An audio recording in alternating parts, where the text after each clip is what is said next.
Namaskar, I'm Gunjan Bidani and you're watching SciTech, a show where we unravel the science behind everything. Scientists at the Royal Melbourne Institute of Technology, or RMIT University, have developed electronic artificial skin that can feel the pain just like the real skin. This paves the way for better prosthetics, smarter robots, and artificial skin. Do watch this report to know more about this invention. What if the robots could feel the pain? What if the prosthetic limb could sense or feel? This is not unthinkable. Scientists at RMIT University have now developed a prototype of electronic artificial skin. The device mimics the body's near-instant feedback response and can react to painful sensations with the same lightning speed that nerve signals take to travel to the brain.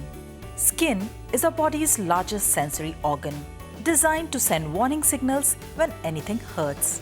No electronic technologies have been able to realistically mimic the feeling of pain until now. It can also sense and react to changes in temperature and pressure. The device was developed by Professor Madhu Bhaskaran of RMIT University along with her team.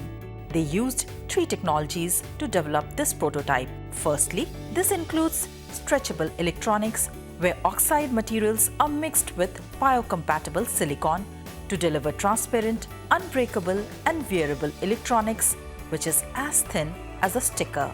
Secondly, temperature-reactive coatings are used where a coating is 1,000 times thinner than the human hair, which can transform in response to heat. Third employed technology is brain-mimicking memory, where electronic memory cells imitate the way our brain uses long-term memory to recall and retain previous information.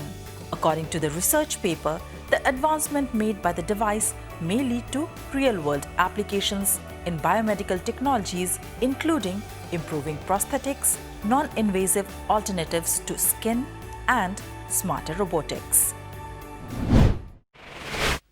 Ozone layer above the Earth's surface is like a guardian angel for us. It protects us from the harmful ultraviolet rays of the sun. In the 1980s, scientists found that holes are forming in the ozone layer as a repercussion to man-made activities. Now, why are these ozone holes appearing and what will happen if they continue to enlarge? Watch this short video to know more. Our blue planet, Earth, the only planet to possess life. Of the many reasons that make Earth habitable, one is the presence of an ozone layer, a layer that surrounds the Earth and protects it from the harmful ultraviolet rays of the sun. But what is this layer and how does it protect us? Well, ozone is a molecule formed of 3 oxygen atoms. In the atmosphere, ozone keeps forming and breaking. The UV rays break oxygen molecule into single oxygen, which again combines with the oxygen molecule to form ozone. UV rays are detrimental to the health of all life forms. In humans, UVB rays can cause skin cancer, sunburn, permanent blindness, and cataracts.